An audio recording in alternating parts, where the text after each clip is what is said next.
Hey guys, I hope everybody's having a fantastic day. Whether you're watching this in the morning, in the afternoon, or in the evening, this is an unplanned video. I was just watching some videos on YouTube and I came across Randy WSG's page and he had a video up and he was doing a 3 for Thursday open tag that Patty, my brother Patty Potato Peelers across the pond, had suggested. And you know me, I can't follow any type of instructions. So what I gathered out of it was what John could do, Javon here, is pick three knives, and these aren't them, and just kind of go through why there are three knives that mean something to me. And to me, it's going to be the three knives I happen to be carrying today and why I'm carrying them and what they mean to me. They're not the TKL, which is awesome. They're not my Spyderco ZDP Dragonfly, which is an awesome secondary backup. And they're not my bug out with Mettenboss scales, which is also awesome. Guys, if you get a chance, if you're on Instagram, do give me a follow. I post knife content over there, pics and stuff. Not as much as I should, but it's @Evans_knife addict life.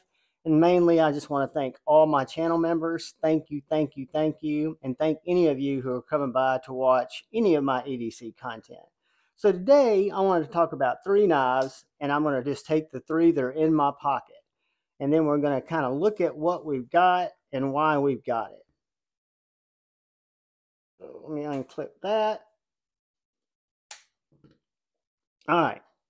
So, as you guys know, my three for any day now has kind of evolved based on my addiction to sharp, pointy things.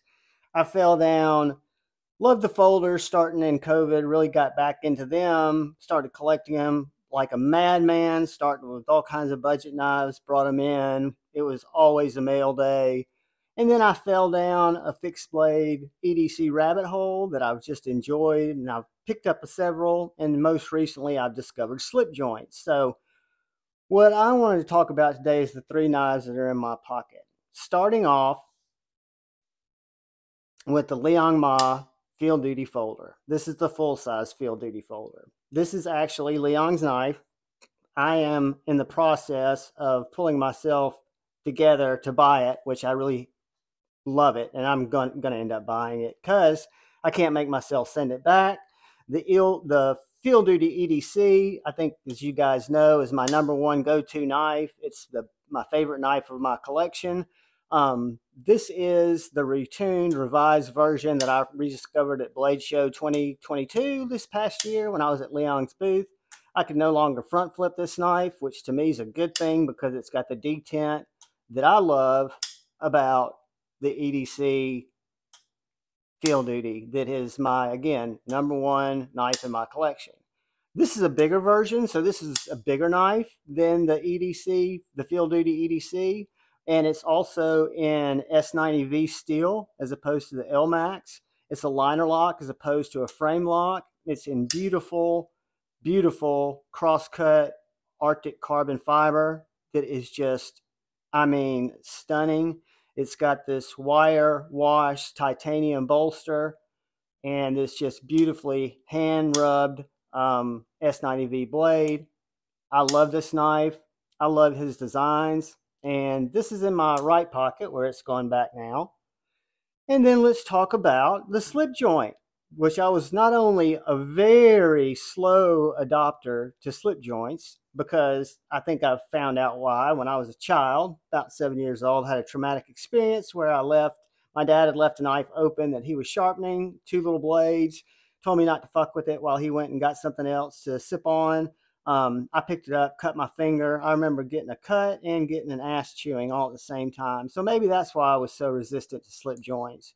And then once I got into the slip joint game, just like I did with small fixed blades, I wanted to make sure I'd carry them before I invested in something like a Jack Wolf, which I knew was the pinnacle of modern slip joints. I'm more of a modern guy, and to be honest with you, the Jack Wolf knives and my relationship with Ben through Lefty EDC and Lefty EDC's unhealthy influence has really gotten me stoked about these knives. So this is the Jack Wolf Feelgood Jack in the pink carbon fiber with an S90V blade that is super, super slicey.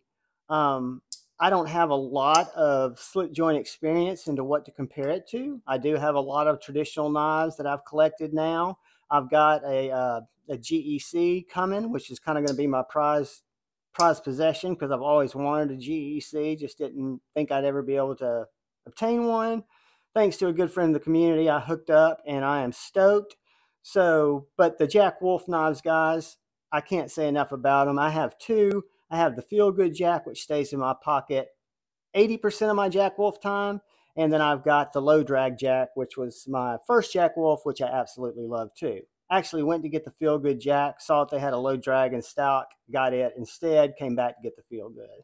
And this is a newer EDC knife that I'm just absolutely over the moon for because it's a little slicer. It's an EDC type of folder, or Fixie, I'm sorry. It's made by a dude by the name of T.Denny, T.Denny Custom Knives. And this is the Apprentice in vintage caramel micarta. So I don't know if you guys can see that micarta, but it does look like strips of caramel. Acid etched, magna cut blade, heat treated by Peters at 6465. And this little knife is perfectly ground. It's got a perfectly beveled poon, has probably the most neutral, welcoming handle for my medium large size hand. And it will slice tomatoes. It will slice toilet paper. It will slice, I don't know what this is, anything you want it to. It's not a hard use knife.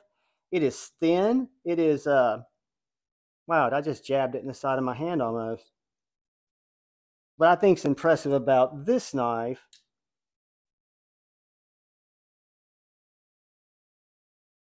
see my hand bleeding? That's real time. That's real G stuff. 0.09 blade stock, guys. That is a slicey, pokey. See my hand? See that? That's just from a tiniest little poke.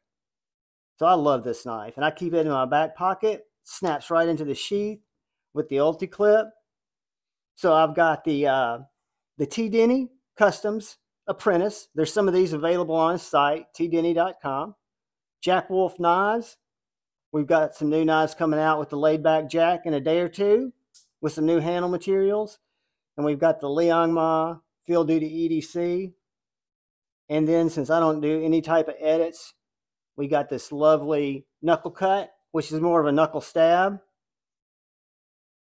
Stab it up because I always keep the goods around me because I'm known to cut myself.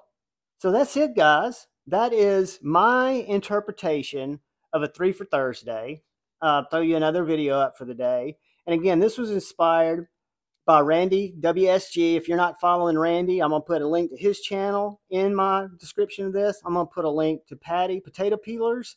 Give both those guys a follow. They are both awesome. They have good content. See, I wasn't fake.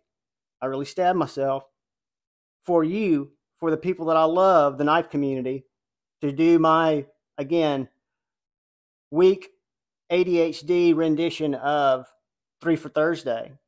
Guys, have a fantastic day. Have a great weekend. Come by Friday Night Flicks. Check us out tomorrow night if you're free. And always, please look out for that guy or girl to your left. Please look out for that guy or girl to your right. Look out for each other. Go forward with that love in your heart. Choose debate, not hate. I love you all. Peace.